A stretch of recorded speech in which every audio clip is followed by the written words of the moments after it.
Hi friend, Gujarati cooking channel में तमारू स्वागत है। आज आ रेसिपी बनावी तो बनावीने एकदम बनी ज गई समझो के अने मने एम थयुं के हूँ मारा सब्सक्राइबर ने बताऊँ। एकदम यूनिक रेसिपी बनावी के लाडवाना जे मुठिया आपणे वाळीए छीए एनाथी अलग रेसिपी बनावी मैं अने खरेखर घरमां बधाने एटली बधी पसंद आवी ने के हवे तो बधा एम ज कहे छे के आ बनावानुं ज। लाडवाना मुठिया जे छे एने आपणे एक बाटी समजवानुं छे के दाल बाटी बनावता होय एटले अने आ रीते आपणे एने मसळी देवानुं छे। एक्जेक्ट मैं एनी संभारनी दाळ बनावी दीधी फर्स्ट क्लास। जो संभारनी दाळनो विडियो तमारे जोवो होय तो मारी चेनलमां जईने जोई शको छो। तो लगभग बधाने आवडती होय संभारनी दाळ। तो दाल बाटीनी दाळ बनावी मस्त फर्स्ट क्लास अने मने आइडिया आई गयो के हूँ आ मुठिया छे ने एने मसळी दऊँ अने मसळ्या अने त्यार पछी एमां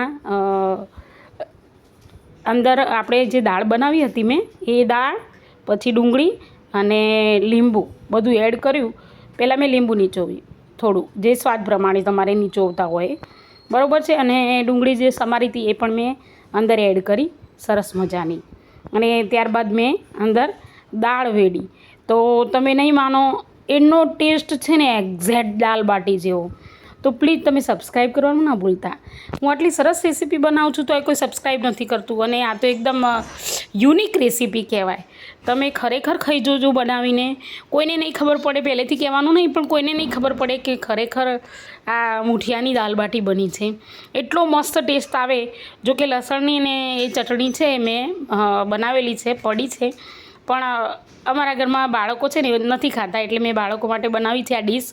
એટલે પણ ખરેખર આપણે મોટા જ્યારે ખાતા હોય એટલે બહુ જ મસ્ત લાગે છે। આનો ટેસ્ટ એકદમ બેસ્ટ લાગે છે। પ્લીઝ સબસ્ક્રાઈબ કરવાનું ના ભૂલતા અને કોમેન્ટ કરીને મને બતાવજો કે તમને મારા વિડીયો કેવા લાગે છે અને તમે ક્યાંથી જોઈ રહ્યા છો અને આ યુનિક રેસીપી ચોક્કસ બનાવજો। તો મળીશું આવતા વિડીયોમાં। બાય।